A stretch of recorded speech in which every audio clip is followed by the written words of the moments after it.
안녕하세요. 우리 주변에서 볼 수 있는 용액을 한번 알아보도록 하겠습니다. 먼저 우리 1학기 용해와 용액 단원에서 배운 내용을 한번 떠올려 보도록 하겠습니다. 우리 용액이란 소금물이나 설탕물처럼 녹는 물질이 녹이는 물질에 골고루 섞여 있는 물질을 말했습니다. 또한 이때 녹는 물질, 소금이나 설탕과 같은 물질을 용질, 그 다음에 물과 같은 녹이는 물질을 용매라고 하였습니다. 이렇게 어떤 물질이 다른 물질에 녹아 골고루 섞이는 현상을 용해라고 하였습니다. 1학기 때 배운 내용 잘 기억이 나나요? 그러면 우리 주변에서 볼 수 있는 용액에는 무엇이 있을까요? 우리가 마시는 우유, 주스, 사이다 등이 있습니다. 또는 청소할 때 쓰는 유리세정제, 락스 등이 있습니다. 그리고 손을 깨끗하게 해주는 손세정제가 있습니다. 이렇게 우리 주변에서는 다양한 용액을 볼 수가 있는데요. 이번 시간에는 이러한 다양한 여러 가지 용액을 어떻게 분류할 수 있는지 알아보도록 하겠습니다. 과학책 100쪽, 101쪽, 실험 관찰 52, 53쪽을 펴주세요. 오늘의 학습 목표를 살펴보겠습니다. 오늘 수업이 끝난 후에는 여러 가지 용액을 색깔, 투명한 정도 등의 다양한 관점에서 관찰할 수 있을 것입니다. 또한 관찰한 결과를 바탕으로 용액의 특징을 정리할 수 있을 것입니다. 오늘의 학습 순서를 살펴보겠습니다. 먼저 용액을 관찰했던 경험을 떠올리면서 이야기해 보겠습니다. 그 후에는 여러 가지 용액을 직접 관찰하고 그 결과를 기록해 보도록 하겠습니다. 먼저 설탕물, 오렌지 주스, 소금물 등을 관찰한 경험을 이야기해 볼까요? 1학기 용해와 용액 단원에서 설탕물을 관찰했었죠? 설탕물의 색깔과 투명한 정도는 어떠했나요? 여기 그림은 설탕물인데요. 설탕물은 일단 색깔이 없습니다. 또한 굉장히 투명하다는 것을 알 수가 있습니다. 이번에는 오렌지 주스를 관찰한 경험을 떠올려 볼까요? 여러분 다들 오렌지 주스를 마신 적이 있죠? 오렌지 주스의 색깔과 투명한 정도는 어떠했나요? 오렌지 주스는 그림과 같이 보통 노란색입니다. 또한 오렌지 주스는 불투명합니다. 여러분 여기서 투명하다, 불투명하다는 이 액체가 있을 때 이 액체의 건너편 또는 밑바닥이 보이느냐 아니냐에 따라서 이 액체가 투명하다, 불투명하다를 판별할 수 있겠습니다. 소금물을 관찰한 경험이 있나요? 소금물도 아마 과학 시간이나 또는 일상생활에서도 여러분이 만들어 봤을 수도 있는데요. 소금물의 색깔과 투명한 정도는 어떠한가요? 소금물은 색깔이 없습니다. 또한 설탕물처럼 소금물도 투명합니다. 그러면 우리가 설탕물, 오렌지 주스, 소금물을 다 함께 관찰해 봤을 때 어떤 점이 비슷하고 어떤 점이 다른가요? 먼저 설탕물과 소금물은 색깔이 없고 투명하다는 점이 서로 비슷합니다. 또 반면 오렌지 주스는 설탕물과 소금물과 달리 색깔이 있고 투명하지 않다는 것이 다른 점이 되겠습니다. 이렇게 우리 여러 가지 용액을 관찰하면서 비슷한 점과 차이점을 알아낼 수가 있습니다. 그러면 이번에는 우리가 직접 준비된 여러 가지 용액을 관찰하고 분류해보는 시간을 가지도록 하겠습니다. 먼저 우리 여러 가지 용액을 관찰해 보도록 하겠습니다. 어떠한 용액들이 준비되어 있나요? 우리 식초, 레몬즙, 유리세정제, 사이다, 말레비눗물, 석회수, 묽은 염산, 묽은 수산화 나트륨이 준비되어 있습니다. 여러분들이 일상생활에서 볼 수 있는 용액과 또는 과학 시간에 많이 볼 수 있는 석회수, 묽은 염산, 묽은 수산화트륨 용액이 있습니다. 한번 용액들을 관찰해 볼까요? 관찰하기 전에 우리 관찰할 수 있는 용액의 특징에는 무엇이 있는지 살펴보도록 하겠습니다. 우리 앞에서 설탕물, 소금물, 오렌지 주스는 색깔이나 투명한 정도를 관찰해 보았죠. 우리 그러면 또 여러 가지 용액은 어떤 특징을 관찰할 수가 있을까요? 먼저 색깔을 관찰할 수 있겠습니다. 또한 투명한 정도를 관찰할 수 있습니다. 여기서는 앞에서 했던 것과 비슷한데요. 여기에 더해서 우리 냄새를 한번 관찰해 보도록 하겠습니다. 또한 이 용액을 흔들었을 때 거품이 오랫동안 유지되는지도 관찰해 보도록 하겠습니다.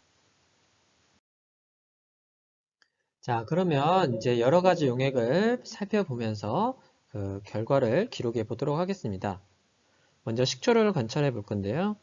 여러분들이 직접 용액을 준비해서 관찰하면 좋겠고요. 혹시 용액을 구하기 어려운 친구들은 선생님이 준비한 사진을 보면서 여기 색깔과 투명한 정도를 관찰해 보면 좋겠습니다. 우리 냄새나 거품 같은 경우에는 아쉽지만 선생님이 적은 내용을 따라 적어보는 것도 좋을 것 같습니다. 먼저 색깔은 식초의 색깔은 연한 노란색이 되겠죠.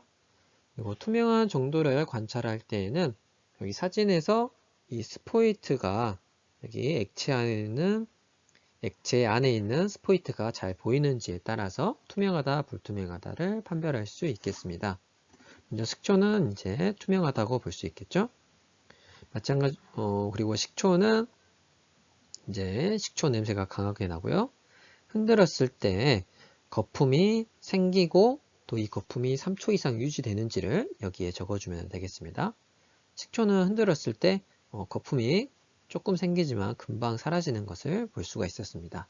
그래서 거품이 유지되지 않는다라고 적어 보았습니다. 여러분들도 선생님이 관찰한 결과와 비교해 보면서 따라 적으면 좋을 것 같습니다. 그 다음에는 레몬즙을 관찰해 보면서 결과를 기록해 봅시다. 마찬가지로 실험 관찰 52쪽에 여러분들이 일단은 색깔이나 투명한 정도는 여기 사진을 보고 관찰할 수 있겠죠. 또 냄새나 거품은 이제 선생님이 관찰한 결과를 한번 따라 적어 보도록 합시다. 먼저 레몬즙의 색깔은 연한 노란색입니다.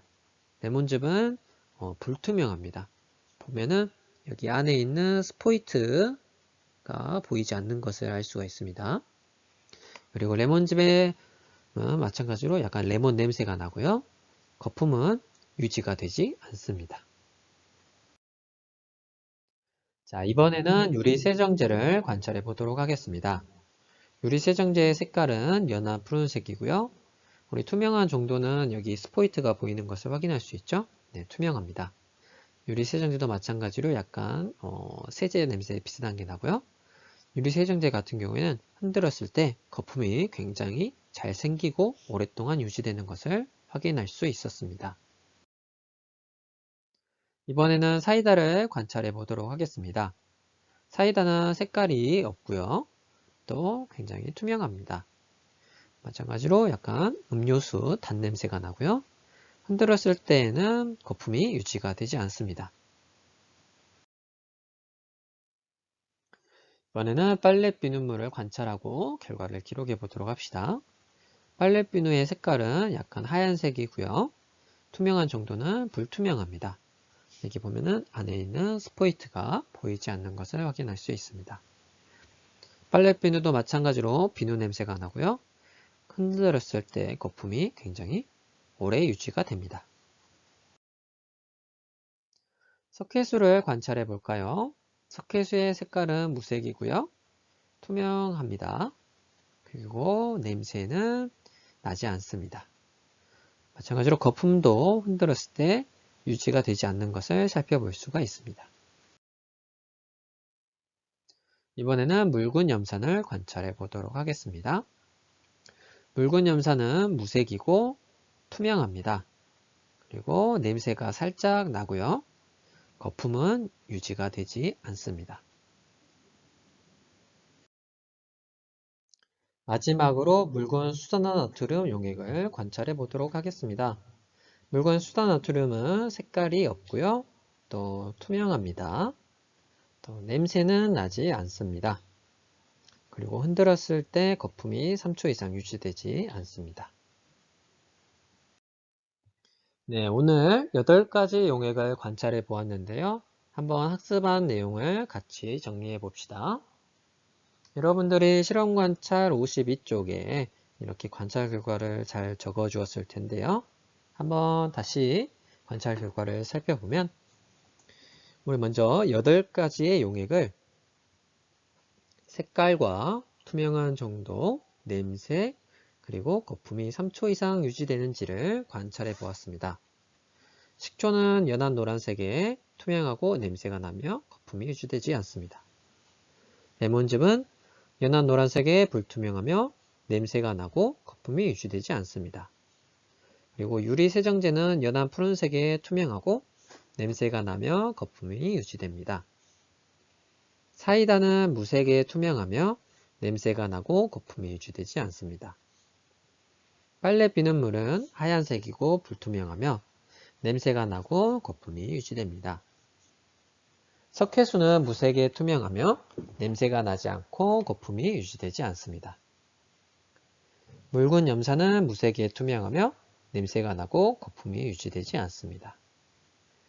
묽은 수산나트륨 용액은 무색에 투명하며 냄새가 나지 않고 거품이 유지되지 않습니다. 여러분들이 이렇게 다양한 용액을 4가지 기준을 가지고 관찰해 보았는데요. 이제 다음 시간에는 한번 분류에 대해서 알아보고 이 8가지 용액을 분류해 보도록 할 것입니다. 그러면 다음에 여러 가지 용액을 분류해 보는 시간을 갖도록 하겠습니다. 그러면 이번 수업을 마치도록 하겠습니다.